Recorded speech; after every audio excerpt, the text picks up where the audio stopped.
আরে তুমি কি করছো? আমি তো তোমার ভাগ্নি, তুমি আমার মা, আমার স্ত্রী, আমার মামি।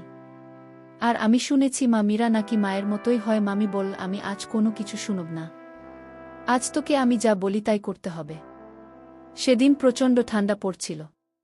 বাইরে ছিল হাত কাঁপানো ঠান্ডা আর প্রবল বাতাস। আমার ঘরের জানালা ঠিকমতো বন্ধ হচ্ছিল না। তাই আমার ভাগ্নে এসে বলল, মামি আমি আপনার ঘরে থাকতে চাই। তার কথা শুনে আমি তাকে আমার বিছানার এক পাশে জায়গা করে দিলাম। রাত গভীর হতেই তাপমাত্রা আরও কমতে শুরু করল। হঠাৎ সে বলল, আমি ঠান্ডায় আর টিকতে পারছি না, আমি আপনার পাশে সব। আমি কিছু না ভেবে তাকে পাশের জায়গা দিলাম। তারপর মাঝরাতে হঠাৎ সে আমার সাথে এমনটা করতে পারবে আমি তো ভাবতেই পারছি না। আজকাল ভাগ্নেরা এমন চরিত্রহীন হয়ে থাকে। আমি রূপা, আমি দেখতে অনেক সুন্দর ছিলাম।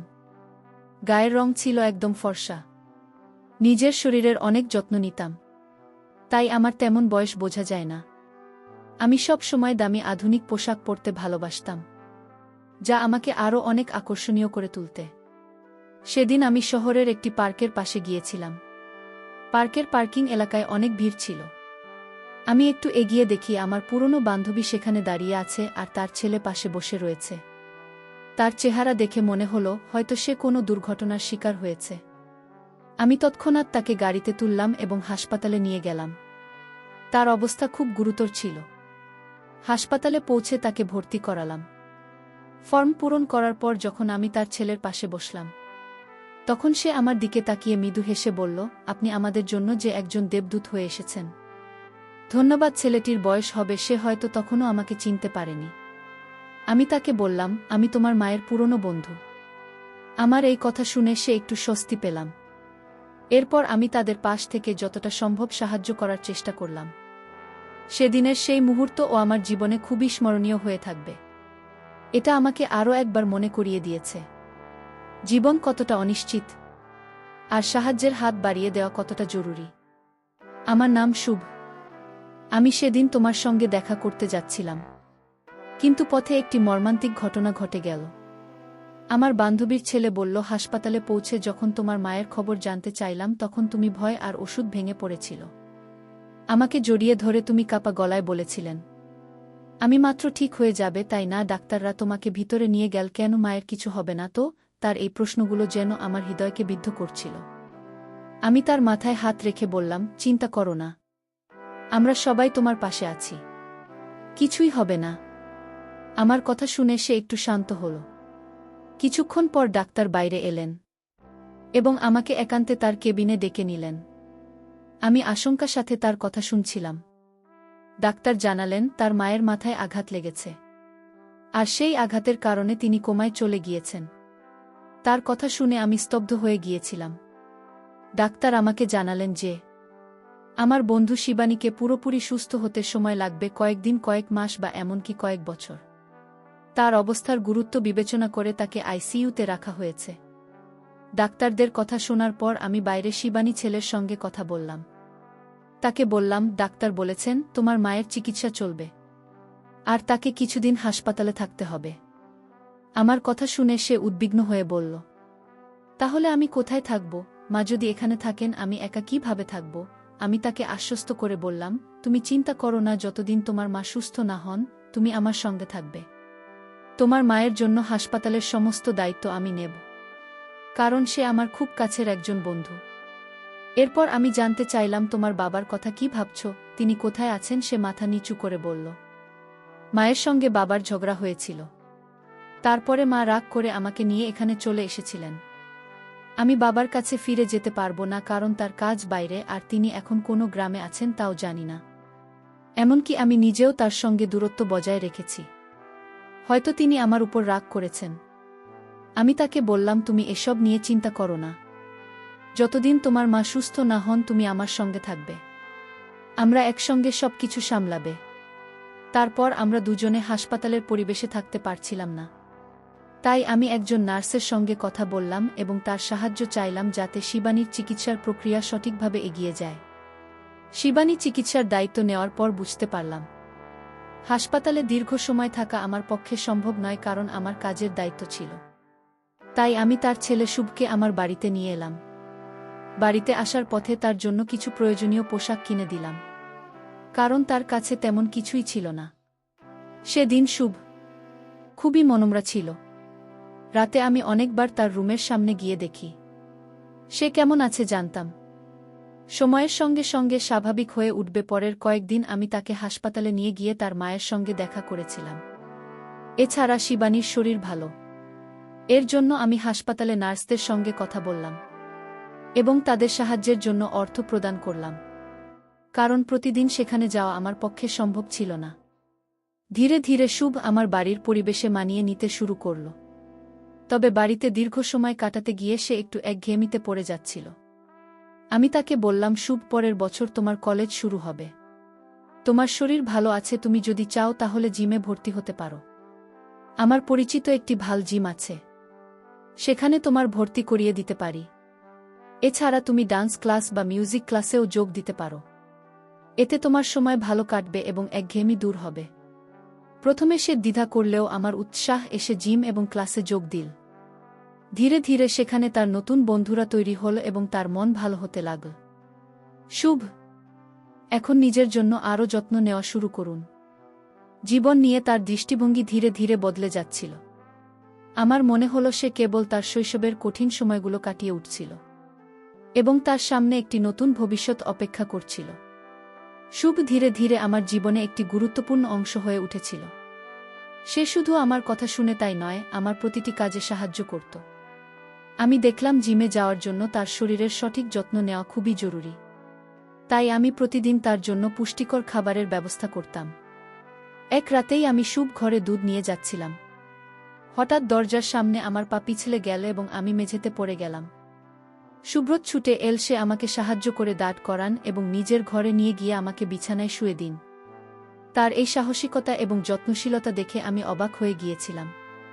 সে আমার হাত থেকে পড়ে যাওয়া দুধ পরিষ্কার করল। মা, আমি পায়ে অনেক ব্যথা পেয়েছিল, পিছলে পড়ে গিয়ে, তাই সে ব্যথা সরানোর জন্য খুব যত্ন সহকারে আমার পায়ে মালিশ করতে শুরু করল। আমি তার দিকে তাকিয়েছিলাম। 16 বছরের ছেলের মধ্যে এতটা পরিপক্কতা আমি কখনোই ভাবিনি। আমার বয়স তখন 32 বছর। জীবনে এমন একজন মানুষ আগে কখনো দেখিনি যে এতটা যত্নশীল আর দায়িত্বশীল। শুভ তার বয়সের তুলনায় অনেক বেশি পরিণত ছিল। তার কাজ করার ধরন, তার দায়িত্ববোধ, সবকিছুতেই একটা বিশেষত্ব ছিল। পায়ে মালিশ করার সময় আমি মৃদু হেসে বললাম, শুভ, আমি তো তোমাকে সব সময় ছোট মনে করতাম, কিন্তু আজ তুমি প্রমাণ করলে যে তুমি কতটা দায়িত্ববান। তোমার পরিণত আচরণ আমাকে সত্যিই অবাক করেছে। সেদিন আমি প্রথম বুঝলাম মানুষের বয়স নয়, তার মনে এবং কাজ করার দক্ষতাই তাকে আলাদা করে তোলে। শুভ এই যত্নশীলতা আমার জীবনের নতুন এক সম্পর্কের ভিত্তি তৈরি করল, যা শুধুই বিশ্বাস এবং পারস্পরিক সম্মানের উপর দাঁড়িয়েছিল। শুভ ধীরে ধীরে তার জীবনকে নতুন পথে নিয়ে যাচ্ছিল। তার জিমে যাওয়া এবং নিয়মিত পুষ্টিকর খাবার গ্রহণের ফলে শরীরে শক্তি এবং মনে আত্মবিশ্বাস অর্জন করেছিল। একজন মজা করে আমি তাকে বললাম, শুভ, এত শক্তি তোর কোথা থেকে আসে? তুই কি খাস যে এত তাড়াতাড়ি এত শক্তিশালী হয়ে গেছিস? সে হেসে বলল, আমি এখন আর আমি ছোট নেই। আমি বড় হয়ে গেছি। তুমি আমাকে এবং আমার মাকে যেভাবে সাহায্য করেছে, তার জন্য আমি তোমার কাছে চিরকৃতজ্ঞ। আমি এখন তোমার জন্য কিছু করতে চাই। তার এই কথাগুলো আমাকে করল। শুভ তার কৃতজ্ঞতা প্রকাশ করার পাশাপাশি আমাকে সম্মান জানাচ্ছিল। এরপর সে আমাকে বলল, আমি যদি তোমার কোনো আপত্তি না থাকে, আমি রাতে তোমার ঘরে থাকতে পারি। যদি তোমার কোনো সাহায্যের প্রয়োজন হয়, আমি পাশে থাকি।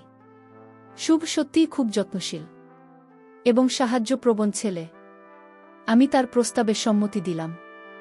বাড়িতে আমি একাই থাকতাম, তাই আরামের জন্য হালকা পোশাক পরার অভ্যেস ছিল। শুভ বাড়িতে থাকার সময়ও আমি আমার স্বাভাবিক অভ্যাসে কোনো পরিবর্তন আনিনি। রাতের শুভ মৃদু স্বরে বলল, মামি, আমাদের জিম ক্লাসে অনেক মেয়ে আসে যারা স্টাইলিশ পোশাক পরে, কিন্তু আমি কখনো তাদের নিয়ে তেমন কিছু ভাবিনি, কারণ তারা তোমার থেকে তুলনামূলকভাবে কম সুন্দর মনে হয়। তুমি সত্যিই খুব সুন্দর। তোমার পরা পোশাক সবসময় তোমার ব্যক্তিত্বকে আরও আকর্ষণীয় করে তোলে। তার সোজাসাপটা এবং প্রশংসাসূচক কথা শুনে আমি মৃদু হেসে বললাম, তোর কথা শুনে ভালো লাগল শুভ। সেদিন আমি বুঝলাম শুভ শুধু শারীরিকভাবে নয়, মানসিকভাবেও অনেক পরিণত হয়েছে। তারই প্রশংসা এবং কৃতজ্ঞতার অনুভূতি আমাদের সম্পর্ককে আরও গভীর ও বিশ্বাসভিত্তিক করে তুলুন। এদিন সন্ধ্যায় শুভ আমার কাছে এসে বলল, তুমি আমার জন্য যা করেছ তার জন্য আমি সত্যিই কৃতজ্ঞ। আমি মৃদু হেসে তার মাথায় হাত বুলিয়ে বললাম, তুই এত প্রশংসা করিস না। এখন ঘুমিয়ে পড়, সকালে তাকে ক্লাসে যেতে হবে। আমাকে অফিসে শুভ মিষ্টি হেসে আমাকে বলল, ধন্যবাদ মামি। তারই ছিল গভীর কৃতজ্ঞতা। আমি তার এই কথায় মুগ্ধ হলাম, কিন্তু আমার মনে হলো এটা শুধু তার ভালোবাসা আর যত্নের বহিঃপ্রকাশ। পরের দিন সকালে আমি অফিস যাওয়ার আগে শুভকে তার ক্লাসে নামিয়ে দিলাম। সকাল বেলায় ক্লাসে যেত আর বিকেলে জিমে। দিনগুলো এভাবেই চলছিল, কিন্তু কয়েকদিনের মধ্যেই আমি লক্ষ্য করলাম শুভর আচরণ কিছুটা বদলে গেছে। বিকেলে যখন আমি তাকে জিম থেকে আনতে যেতাম, তখন সে তার বন্ধুদের সঙ্গে কথা বলত, কিন্তু আমাকে দেখার সময় তার চোখে একটু অস্বস্তি লক্ষ্য করতাম। বাড়িতে ফিরে তাকে কিছুটা উদাসীন ও বিরক্ত মনে হতো। একদিন আমি তাকে জিজ্ঞাসা করলাম, শুভ, তুই এত চুপচাপ আর বিরক্ত কেন? কিছু হয়েছে? শুভ একটু দ্বিধা করে বলল, আমি সত্যি বলতে তুমি আমার এই চুপ থাকার কারণ। যখন তুমি আমাকে জিম থেকে নিতে আসবে, আমার বন্ধুরা তোমাকে নিয়ে কথা বলে। তাদের কথা শুনে আমার খারাপ লাগে। আমি অবাক হয়ে বললাম, কেন খারাপ লাগে? ওরা কি বলে? শুভ বলল, তারা তোমাকে নিয়ে হাসি তামাশা করে। শুধু আমার বন্ধুরা নয়, বরং ছেলেরাও তোমাকে দেখে তুমি যেমন আছো তেমনি থাকো। কিন্তু আমি চাই না তোমার দিকে কেউ অন্য দৃষ্টিতে তাকান, কারণ তুমি আমার জীবনের এক বিশেষ মানুষ, আর তোমাকে আমি সেভাবে দেখি। তার এই কথা শুনে আমি বিস্মিত হলাম। শুভর মধ্যে যে একটা দায়িত্ববোধ, সুরক্ষার অনুভূতি কাজ করছে। আমি তার কাঁধে হাত রেখে বললাম, তুই চিন্তা করিস না, আমি যেমন আছি তেমনি থাকব। তবে তুই এমন কিছুতে বেশি মন দিস না যা তোকে অস্বস্তি দেয়। সেদিন বুঝলাম শুধু শুধু বড় হয়, মানসিকভাবেও অনেক পরিণত হয়েছে। তার এই যত্নশীলতা আমাকে তার প্রতি আরও মমত্ববোধপূর্ণ করল। সেদিন সন্ধ্যায় শুভ আমার কাছে এসে তার চিন্তাগুলো শেয়ার করেছিল। তার মুখে একটা গভীর চিন্তার ছাপ ছিল। আমি তাকে জিজ্ঞাসা করলাম, তুমি এত চিন্তিত কেন? শুধু একটু ইতস্তত করে বলল, মামি, আমি আসলে বলতে চাইছিলাম যে তুমি শুধু আমার আপন। তার এই কথায় আমি একটু হেসে বললাম, এটা তো জানি, কিন্তু তুই এত সিরিয়াস হচ্ছিস কেন? শুভ লজ্জায় একটু মাথা নিচু করে বলল, আমি আসলে তোমাকে খুব ভালোবাসি, কিন্তু মামি হিসেবে তুমি আমাকে এত সাহায্য করেছ, সেটা আমি কখনো ভুলতে পারব না। সেদিন রাতে সে আবার আমার ঘরে এসে ঘুমানোর বায়না করল, কিন্তু আগের দিন রাতে তার ঘুমানোর সময়কার অস্থিরতা দেখে আমি তাকে তার নিজের ঘরে ঘুমানোর কথা বললাম, তুমি নিজের ঘরে ভালো করে ঘুমাও, আমি তো পাশের ঘরেই আছি। পরের দিন অফিস থেকে ফিরে আমি শুভকে জিম থেকে আনতে গেলাম। আমি সেদিন একটু ভিন্ন পোশাক পরে গেলাম, যা আগের দিনের পোশাকের চেয়েও একটু মডার্ন হবে। যখন জিমের বাইরে দাঁড়িয়ে স্কুটি হর্ন বাজাচ্ছিলাম, শুভ জানালা দিয়ে আমাকে দেখছিল। তার কয়েকজন বন্ধু তখন তার সঙ্গে ছিল। আমি তাকে একটু তামাশা করার জন্য চমকে দিতে চেয়েছিলাম। কিছুক্ষণ পর শুভ দৌড়ে এসে আমার পিছনে বসে বলল, তুমি যা করছো সবই আমার জন্য স্পেশাল, কিন্তু তুমি এমন করে আমাকে আর চমক দিও না। তার এই সরল কথায় আমার মন ভরে গেল। শুভ ধীরে ধীরে পরিণত হচ্ছিল তার যত্নশীলতা। আমি প্রতিনিয়ত মুগ্ধ হচ্ছিলাম।